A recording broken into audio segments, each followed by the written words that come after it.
Welcome to the AI Chat Podcast. I'm your host, Jaeden Schaefer. Today on the podcast, we're talking about the fact that Sam Altman, who famously told Congress he never owned any equity, might actually have owned some equity in OpenAI. In addition to that, a whole bunch of drama in converting them from a nonprofit to a for-profit, some lawsuits recently launched against them, and some letters that Meta has sent to the government over in California kind of trying to get in the way of this move by OpenAI. There's a lot of drama, a lot of interesting things to unpack here. Before we get into it, I wanted to say if you've ever wanted to start an online side hustle or grow and scale your current business using AI tools, I would love to have you as a member of the AI Hustle School community. Every single week, me and my co-host Jamie, we create an exclusive piece of content over there that we don't share anywhere else that breaks down a tool, a strategy, or a way that we're using AI to grow and scale and make money. It's $19 a month. Last week, it was $100 a month. We dropped the price for a holiday special. So if you've ever been interested in making money online, this would be an amazing time to do it. There's a link in the description where you can find out more about this. And we have a classroom section with dozens and dozens of videos we've already created. We've been doing this for about a year now. We have videos all about AI marketing, all of the strategies that we've used to grow our businesses. We have videos about becoming an AI consultant. I have a friend that made over $500,000 consulting companies as an AI consultant. We have a bunch of different ideas from that in here, as well as all sorts of ideas for podcasting, a strategy I used to make $12,000 within a few months with just a few videos on a program called the Amazon Influencer Program. There's a whole bunch of really great ideas in here. So if you're interested, you can click the link in the description to find out more. Let's get back to the podcast. So a lot of the really interesting stuff happening here really stems from the fact that, in my opinion, if Sam Altman was just like, yo, look, I have an AI company, I'm making money like everybody else, there'd be no controversy here. The controversy with OpenAI is really how they got started as a nonprofit. They raised hundreds of millions of dollars. And I didn't realize just how big of a valuation they had back in those early days. So recently, of course, Sam Altman, back in 2023, he went to Congress and he, testified to Congress saying that he owned no equity in OpenAI. He told them that he was doing this because he loved it, that there was nothing that he really got out of it. And I'll play a little clip from him saying just that. Okay. You make a lot of money, do you? No. I paid enough for health insurance. I have no equity in OpenAI. Really? Yeah. That's interesting. You need a lawyer. I need a what? You need a lawyer or an agent. I'm doing this because I love it. Okay, so Sam Altman says he's doing this because he loves it. That's the only reason that he's doing this. Some people were skeptical back then, and it turns out it wasn't actually quite true because he recently did an interview with Bari Weiss where he said that he actually did have some equity in OpenAI through a Sequoia fund at one point. He said that he's since sold this stake, but there might actually be even more equity that he owns through other ways. So to me, this is very, very interesting, kind of what's going on here, just for the fact that I feel like all the time I'll see these tech executives go and kind of testify before Congress about different things. And sometimes they say the most shocking things like, oh, I have no equity in this company I'm working on. And then come to find out later, they do, for example. And I feel like nothing ever happens to them. I think the TikTok CEO went to Congress and allegedly lied to them about some of their Chinese ties. I just feel like this has happened. Mark Zuckerberg, a lot of people say, has done the same thing. So anyways, I just feel like there's not a ton of accountability. And I also feel like there's nothing wrong with having equity, but the way he started this company definitely makes it seem like there's some suspicious here. So here's what he specifically said. He said, I have a tiny sliver of equity from an old YC fund. I used to have some via Sequoia fund, but that one turned out to be easier to sell and not keep the position in. So I have a very small amount that's quite insignificant to me. In terms of what I will or won't have going forward, I don't know. There's no current plan or promise for me to get anything. Okay. So this breaks it all down. He had some of the Sequoia fund. He sold that allegedly. He said he has a sliver of equity from an old YC fund. And that one, he said, wasn't as easy as the Sequoia one to sell, aka he still has some equity from the YC fund. So, I mean, I'm not trying to nitpick and be like, oh, I don't know. Like, there's nothing wrong with having equity, but this should have been disclosed a long time ago. How come this is just being disclosed in a a brand new podcast with Barry Weiss this week, when this is something that's been going on for forever. He's had this forever, and he went to Congress. He never testified. So to me, that's the only shady thing about this. Like, how did this news come out? Maybe he's worried other people would realize, and he was trying to front run it. I don't know.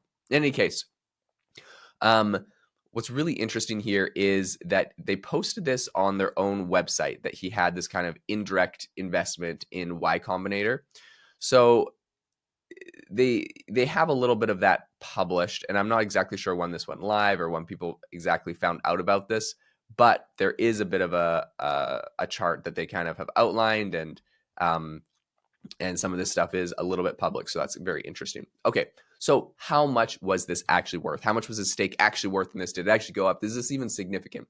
No one will actually tell us exactly how much money it's worth. Sequoia first invested in OpenAI back in 2021, and that's according to its website. And this is 2 years after Sam Altman essentially became the CEO, meaning when they made this initial investment, Sequoia, into OpenAI, OpenAI's valuation was $14 billion. Now, today, it's obviously grown significantly. Today, OpenAI's valuation, according to TechCrunch and according to the latest rounds of funding that they've done, is that it is at $150 billion. This is their latest funding round. They just did it this year. They raised $6.6 billion raised, and so now it's valued at $157 billion. So essentially what that means from the $14 billion when Sequoia got in is that they are up 10x from this, from this original point that he got in. How much did he put in? How much is it worth? I don't know. All of that's kind of convoluted, but it's like, regardless of all of that, he's made 10x on his money. So, which some people might say isn't that much since, 2021, but that's only 3 years ago. So anyways, it's very interesting. So obviously this has grown a lot, but because of the way Sequoia works, it's very difficult. They're not required to disclose their limited partners. So it's very unclear how much Altman actually sold his stake for, how much money he made from this. Even if he went to Congress and said he has no equity, he sold his equity. So he has made money from it one way or another. And he obviously had the hopes of making more money because as they're converting this to a for-profit, a lot of people are saying he's going to get equity in that. And they're sort of denying it. But something really telling is what he said in his interview with Barry Weiss. He said, in terms of what I will or won't have going forward, I don't know. There's no current plans or promises for me to get anything. I don't know is a lot different than I'm not going to ever take any equity, like I've been saying to everyone forever. There's no current plan. I mean, I can imagine them converts to a for-profit in a year or two. They give him a package. So there's no current plan, but he's definitely not ruling out getting equity in this in the future. And again, nothing wrong with that. It's just, a lot of people rubs them the wrong way because of the way this company started. So what is really interesting is exactly what an OpenAI spokesperson recently said about this. They said, Sam has never had any direct ownership in OpenAI. He held a negligible stake, less than a fraction of a percent, in a general Sequoia fund with a broad portfolio, which he later learned included minimal exposure to OpenAI. Sam no longer has any ongoing commitments to the fund. So could theoretically be, whatever. He had some money in a fund and they ended up investing in OpenAI. I find it hard to believe, since he'd been the CEO for 2 years, that he didn't know, actually impossible to believe he didn't know that Sequoia was investing and he had money in Sequoia, but whatever.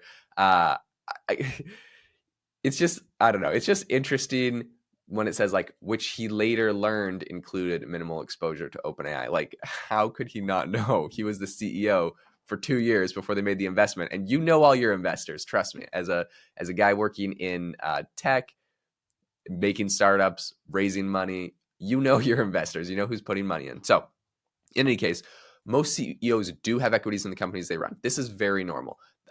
This is usually a huge chunk of CEO pay. Look at Elon Musk. He makes a massive percentage of his salary isn't even a salary. He says he doesn't take a salary. He just takes equity in the company and tries to grow it. This is normal, and I actually like this. That being said, it just rubs people the wrong way because of how this company started. Okay. Again, because OpenAI was founded as a nonprofit, had a very strange structure, Sam Altman has repeatedly said he doesn't own any. And just a month ago, he also said that he had no equity in OpenAI during the New York Times book deal summit. So again, just a month ago, saying he had no equity in this thing, and he does technically have a sliver of equity from YC. So he does have some equity. I guess he's saying it's a negligible amount, but it does exist. Okay. Also on the All In podcast back in May, he said it's sort of the same thing. So in any case, what is increasingly making this relevant is the fact that OpenAI is becoming, is working on transitioning to a for-profit company, which is going to be controlled by a nonprofit board, and it's essentially going to be an independent company. They're also contemplating giving him some equity. Everyone at OpenAI and Sam Altman have denied that, but this is some of the leaks that we were seeing. This is all, though, at risk. Elon Musk is currently suing OpenAI in their transition to a for-profit company because, he said, hey, I invested and gave you hundreds of millions of dollars when this was a nonprofit. Now you're transitioning. What's really interesting, though, is allegedly OpenAI made a alleged claim recently saying that Elon Musk actually wanted to convert to a for-profit himself, and because he didn't get to do it, now he's mad about it. So that's also an interesting claim. Another interesting part or thing that has recently happened, Sam Altman, when he was talking to Barry Weiss, he essentially said Elon Musk is a bully who clearly likes to get into fights.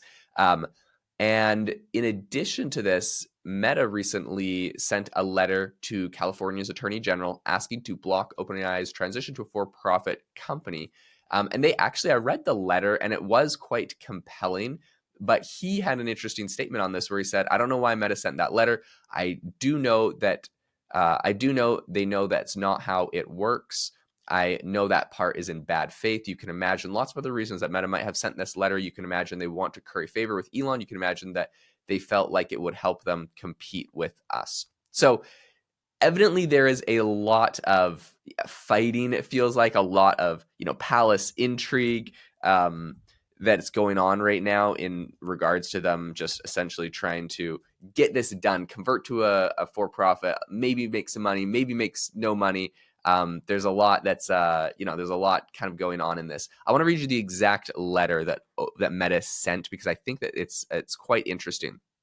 They said, Dear General Bonita, as a California company that builds generative AI technology, Meta Platforms is deeply concerned about OpenAI's attempt to shed the nonprofit status under which it was founded in order to establish a for-profit entity. We urge you to review this proposed transaction, including the nature and timing of any future assets for OpenAI's nonprofit entity to other entities. Failing to hold OpenAI accountable for its choices to form as a nonprofit could lead to a proliferation of similar startup ventures that are notionally charitable until they are potentially profitable. The people of California have a direct and urgent interest in stopping this behavior. All for-profit activities of OpenAI and its related entities should be paused to protect investors and consumers alike. In 2015, OpenAI filed its original certification of incorporation with the state of Delaware, which reads, this corporation shall be a nonprofit corporation organized exclusively for charitable and or educational purposes. So you can, I don't know, there's all sorts of arguments that are being made here. You can be for or against any of this stuff. But at the end of the day, OpenAI filed and said they were going to exclusively be for charitable and educational. People got hundreds of millions of dollars in tax write-offs under that pretense. And changing it now does seem like it shouldn't be possible, is what it actually seems like. That being said, this is going to the courts. Elon Musk is suing. It's going to be interesting to see where all of this goes, and I'll keep you up to date on all of it. So if you enjoyed the podcast today, if you wouldn't mind leaving me a review wherever you get your podcast, liking this on YouTube, there's a link in the description to the YouTube channel if you're